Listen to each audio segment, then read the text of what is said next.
and a Happy New Year to you all. Any apologies?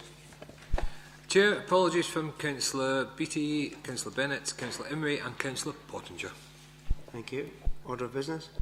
Is as printed in the revised agenda, Chair. Are there any declarations of any declarations of interest? Yeah, item 8, Chair, have to declare an interest. I'm a member of the Rosewell Development Trust, and the Trust could be in line for receiving developer contributions from this application if it were approved. So on that basis, when that item comes up, I'll remove myself.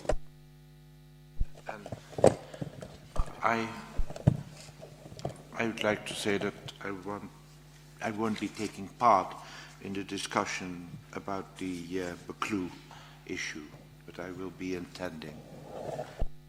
Thank you, Peter. That moves on to the minutes of the 18th November. Are there any comments? Taken as read. Item 5 then, major applications. Peter? Chairman, it's just the regular update with regard to major applications. If there's any questions or comments, I'll happily answer them if I can.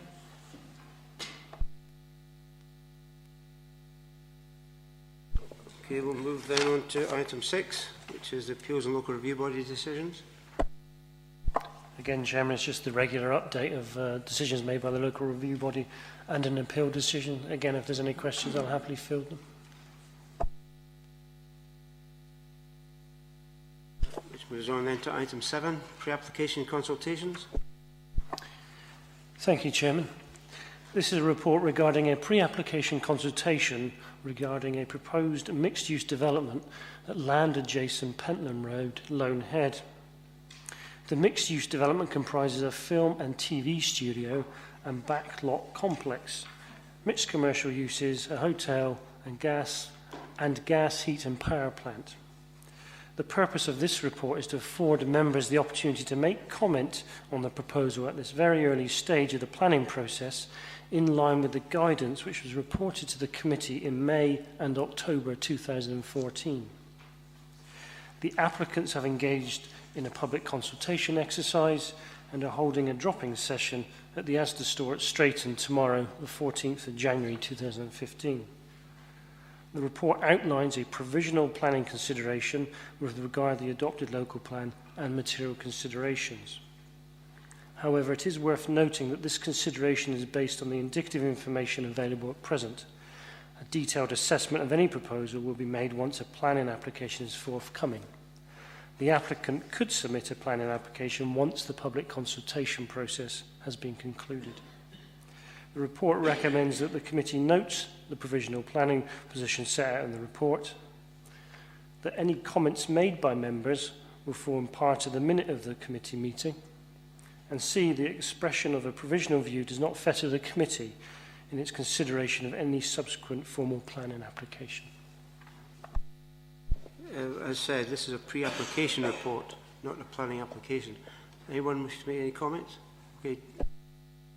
Clearly there's a planning process to be gone through, and the detail of the application will need to come before the committee to be considered in that level of detail. But I think the principles here are very exciting, and the opportunities that could come from this present a range of opportunities to the communities in Midlothian, not only the prospect of this mass scale film television production that's been proposed, but the ancillary jobs that go with that. I think we all know the number of people who have to travel far and wide to take up careers in sound engineering and the things that go around television and filmmaking, but also we know that it's not just TV and film that they're looking to do here. There's all sorts of stuff in the music industry and the games industry now is done through film studios. So I think while there's clearly a planning process to be gone through, the principles behind the application in here I think are certainly very exciting and something that we should be looking at in a lot more detail as it comes. Thanks, Chair. I would agree with the comments Sean's made, so I'm not going to go back over that. But is it my understanding is that they're looking at other sites in Scotland as well for the film studio? I don't think this is the only one. I mean, so obviously There's further reports coming back on them as well. Is that correct, Dan? Chair, that's correct. There has over the past couple of years been clearly a number of interests, one could say probably competing sites for probably what's going to be the single facility in Scotland. And this is one of those, but there are other parties looking to locate a film studio elsewhere in Scotland and are still working on that.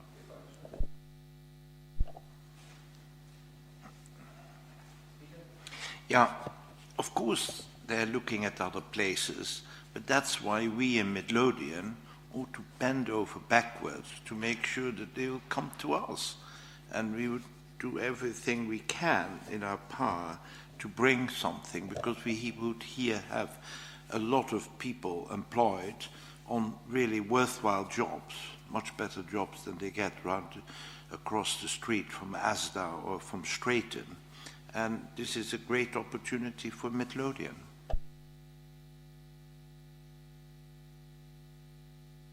I just want to add to that. I mean, if this could come to Midlothian, it'd be fantastic for jobs. You know, joiners, drivers, electricians, all support workers. You know, it could create a whole lot of jobs in the local area. So we've got to look at it, and hopefully it will come to Midlothian.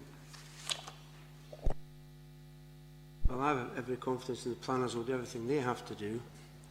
Is there any other comments? 7B. Thank you, Chairman. This is a report regarding a pre-application consultation regarding a proposed mixed-use development at land at Salters Park, Salters Road, Dalkeith. The mixed-use development comprises residential and employment uses. The purpose of this report, again, is to afford the elected members an opportunity to make comment on the early planning proposals as per the guidance agreed at committee in May and October. The applicants are currently engaged in a public consultation exercise. However, since the drafting of the committee report, the applicants have advised that they are now provisionally looking at holding a public drop-in session on the evening of Monday the 9th of February, which they're looking to hold at Woodburn Primary School. Once the details have been confirmed, the applicants are obliged to advertise the details and to formally notify the council. The report outlines a provisional planning consideration with regard to the adopted local plan and material considerations. Again, it is worth noting, however, that this position could change once the full details are submitted as part of a planning application. Again, the recommendation is for the committee to note the provisional planning permission set out in the report and to note that any comments made by members will form part of the minute, and that the expression of a provisional view does not fetter the committee in its consideration of any subsequent formal planning application. Just to summarise again, this is a pre-application report, not a planning application. And the owners wish to change the use from an industrial to residential.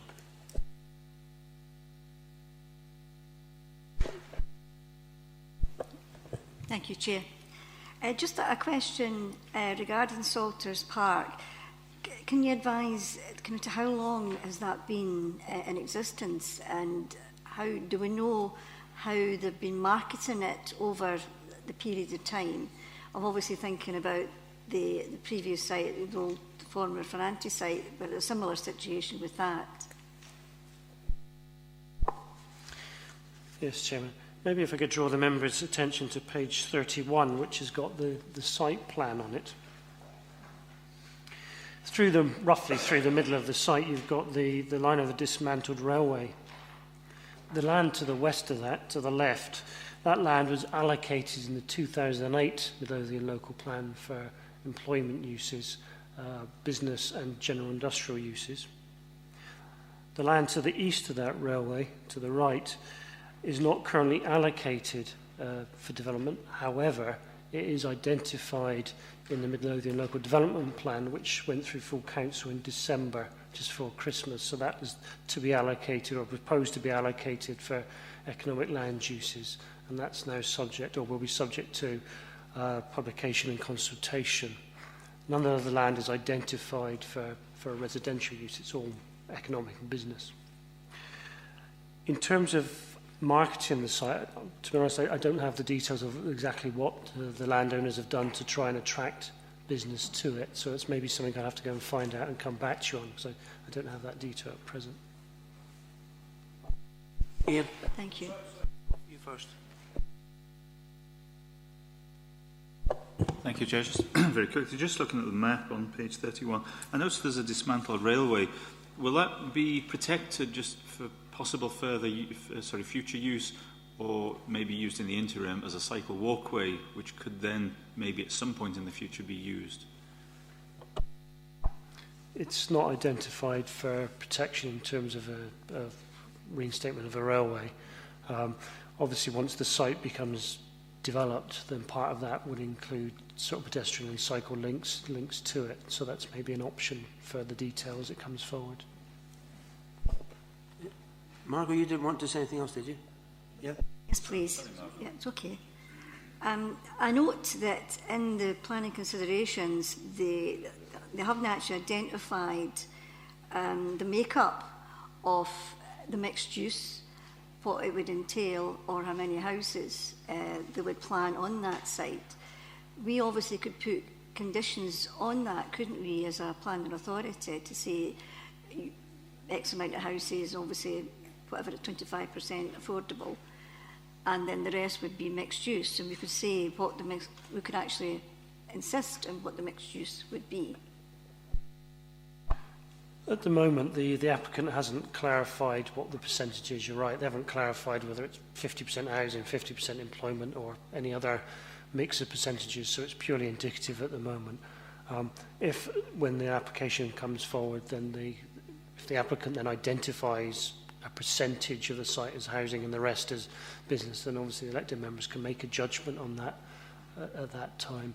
I suppose it's just to reinstate what the report references is the fact that in terms of the 2008 local plan and the plan before the committee and council in December, it was identified for an economic land uses rather than residential, but that sort of decision's for when the detail comes.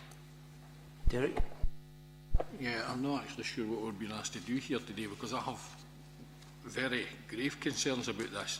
If you actually look at this site, if we're not going to use that for economic land, what are we actually going to use for economic land? It's on the border, it goes straight onto the bypass. Indeed, if I mind right, the argument for including this in the local development plan some years ago was its siting and its being able to skirt past Dalkeith. We've just talked about what we should be doing to attract jobs in a previous application and the benefit of all the jobs here. And here we have an applicant who has a site for economic development land. And keep in mind, this is an applicant who has many sites for housing and anything he wants to do in there. I actually didn't think that I would want to support that any change of use to this. This was allocated in the local plan. We're getting all the houses, we're having to take the houses, we're having to take our share of the houses that we're asked to take. Therefore, we should make sure there's adequate land available to take the jobs as well. And I would have great concerns in supporting something like this. I would finish with this, that once you look at mixed site, if you start putting houses in, you then jeopardise the amount of industries, heavy industries or stuff like that that might want to go into this site, because the minute the houses are there, then you start getting you put in application forms for some of the different heavy industries, and the houses will soon let you know. I actually think it's a dangerous precedence to say it's a very good economic development site. It has very good road accesses to keep out our major towns, and I would certainly, from my point of view, at this stage, raise the fact that it's not something I think I could support. I would need to be shown a lot of proof or a lot of ways to show it where other economic development site land was going to be brought forward, and place of this, it was as good as it. Kenny? Thanks. Just a quick inquiry. See on the map on page 31, it was just to confirm, so the cottages are then not part of the proposed site, is that right? They would continue to be in place? That's correct, yeah. That was all I had, thanks. Thanks. We'll now move on to item 8.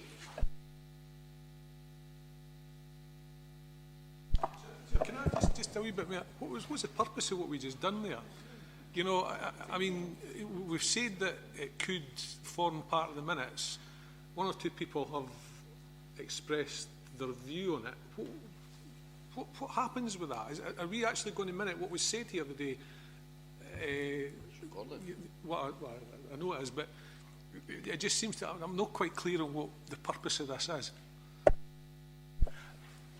Chair, arising from the advice of the, or the information from the Standards Commission, the Scottish Government document earlier in the year, which Peter referred to as being reported up, that was to some extent predicated on concern amongst elected members across the country about how and when they could communicate a view on a prospective planning application or a planning application at a very early stage without feeling compromised that they may be unable to take part in the actual determination process at committee.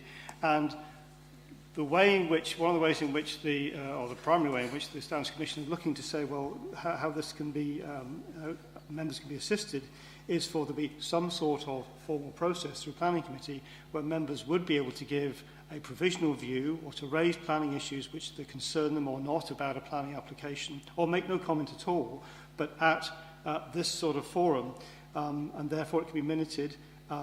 The members then have been able to express a view without the risk of being concerned about the form in which they would do so, or somebody challenging the fact that they've offered a view in a particular forum where maybe it was suspected that they shouldn't be able to do so.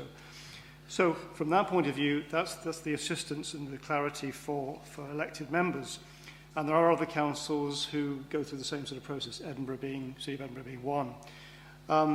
For developers, it's a good early indication of planning issues which elected members have in their mind, or views that they have in their mind about the application, and provides, therefore, applicants with a clear understanding, or a relatively clear understanding, of the issues that they need to go and consider if they're going to take that forward, that application, to the point at which they're seeking for it to be determined. And do we feel the discussion that we just had, a couple of contributions from a couple of elected members here, what will we then be guiding the developer in respect on this one? Yeah, because from my point of view, I would have similar concerns to the ones that Derek has raised. Not only is half of this land already designated for employment or for economic use, but we've actually gone ahead and added to it in the most recent plan. So I would have concerns along these lines, and I would think that if any of us have concerns, if it's got to be of any use to the developers, we'd have to actually voice them in some way here. And I just feel that we kind of seem to have jumped through this issue and without actually being able to give the developer any idea of what we think about what their initial proposals are. I think that applicants obviously get a view from myself and my team at an early stage about what the view is that the planning authority may well take on a planning application. But quite often, it's, applicants will be thinking, well, is that going to be the view of elected members when it comes before the committee? And sometimes, as you know, applicants go direct to elected members to try and get a view, etc. And that's nothing that they do that off their own bat, and that's just one of the things that happens.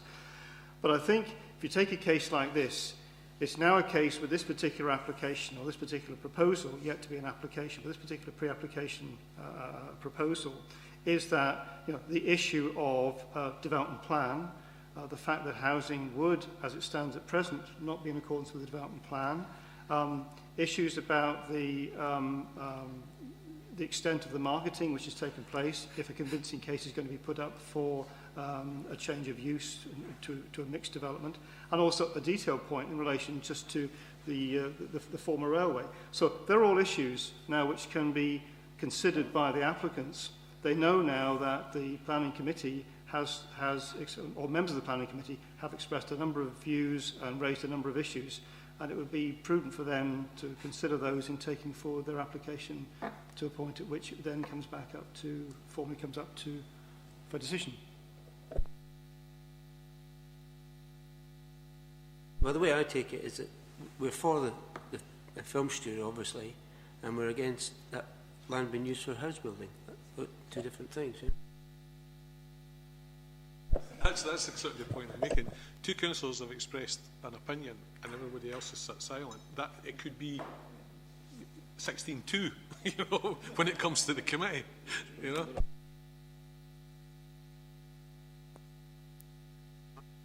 Thank you.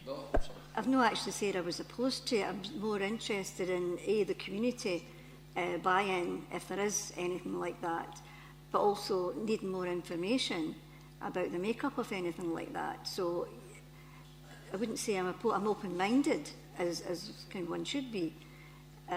So it's quite difficult. I don't know how you actually take that one forward. I think it's just to reiterate what's in the report.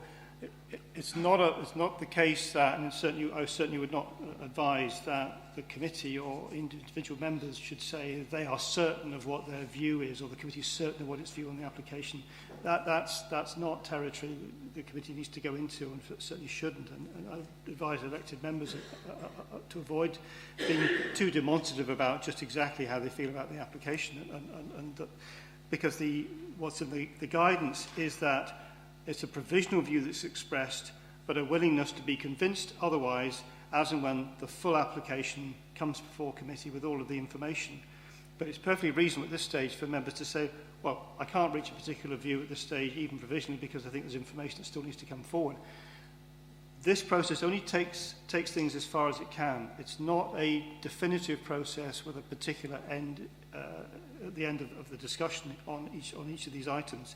It's to allow members to have the freedom to express a provisional view in some degree of safety, and also for applicants to at least have some indication directly from the likely decision makers on what the issues are that they need to consider. Yeah. Yeah, thank you, Chair. Yeah, I think the issue here is not so much what people are saying, because my understanding from previous discussions, and we've been into this whole issue before many times, is that if you say that you have concerns, it's a bit like in libel cases where you say allegedly.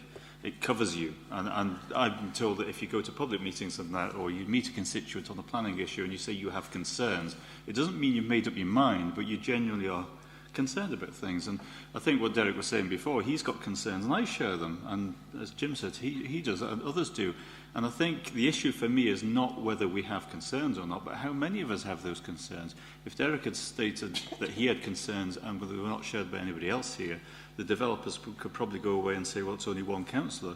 But if they're shared by the majority of us, then it's an important issue that they should take on board. But there doesn't seem to be a mechanism for gauging how many of us share those concerns.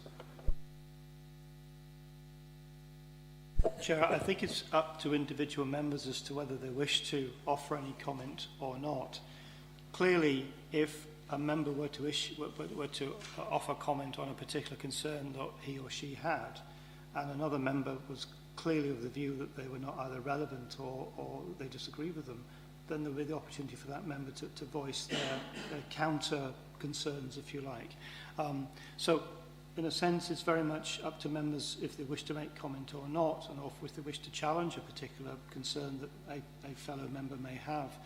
But at the end of the day, in terms of what the developers or what the applicants would take from it, they can't take from this discussion a particular flavour of view of the majority of the members present. That's not a basis. And if they do so at their own risk.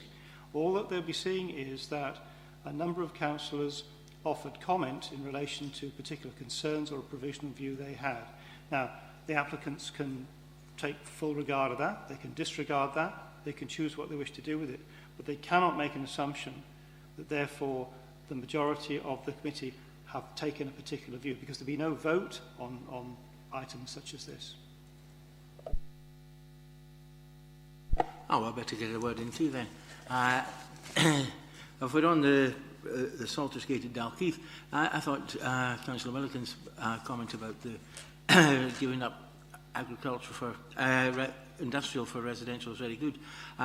Just looking at the map, of course, the Smeaton Farm cottages were referred to, and they're right in the middle, so obviously that would be an inhibitor in any heavy industry, as with the school. We won't want to be in anything particularly heavy and smelly next to the school. So, just a comment.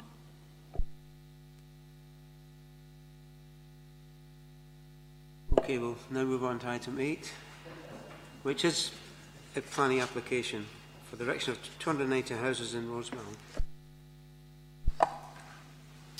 Thank you, Chairman. This is an application for the erection of 219 dwellings on land to the south of Gorton Lone, Rosewell.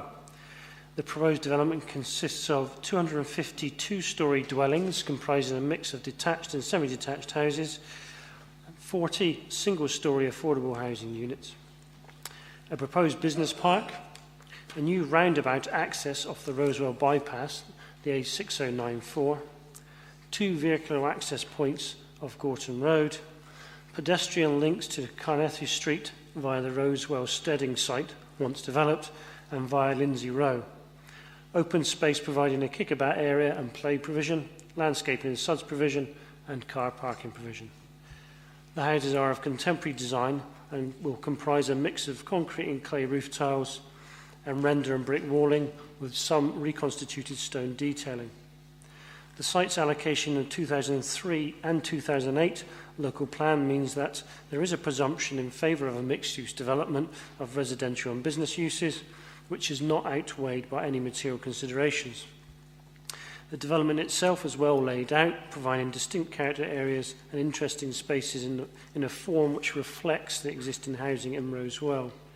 There have been 21 letters of representation and a petition containing 24 signatures, and the recommendation is to grant planning permission subject to developer contributions and conditions.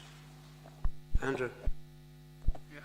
I would like to move that this request be continued, or request that this item be continued. There's been a huge interest in this proposal in the local area, and if we continue for another few weeks, it allows the local community to be better informed and to have their say, and it wouldn't do the process any harm at all.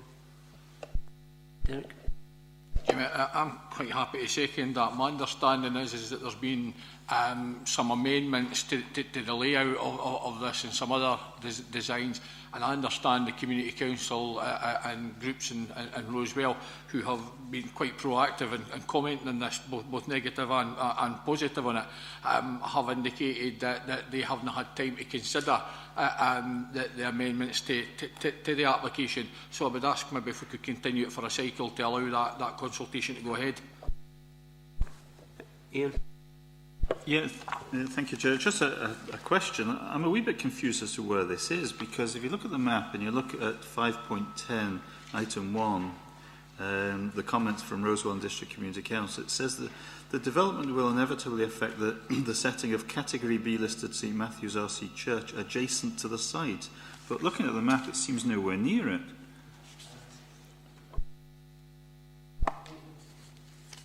Yeah, there's a church on Carnethy Street, down near towards the Steading.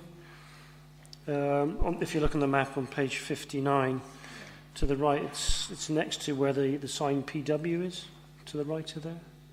Yeah, which is quite a distance. It's not adjacent. The site, presumably, is that which is bordered by the thick line. I think there might be, Chair, there might be some confusion with the other application, the other part in the Rosewell.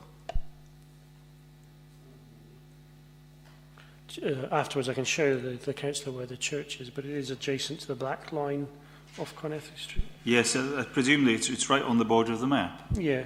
But then there's... no, sorry, Chairman, I think there's a confusion. I think you've referred to the church at the top of Carnethy Street.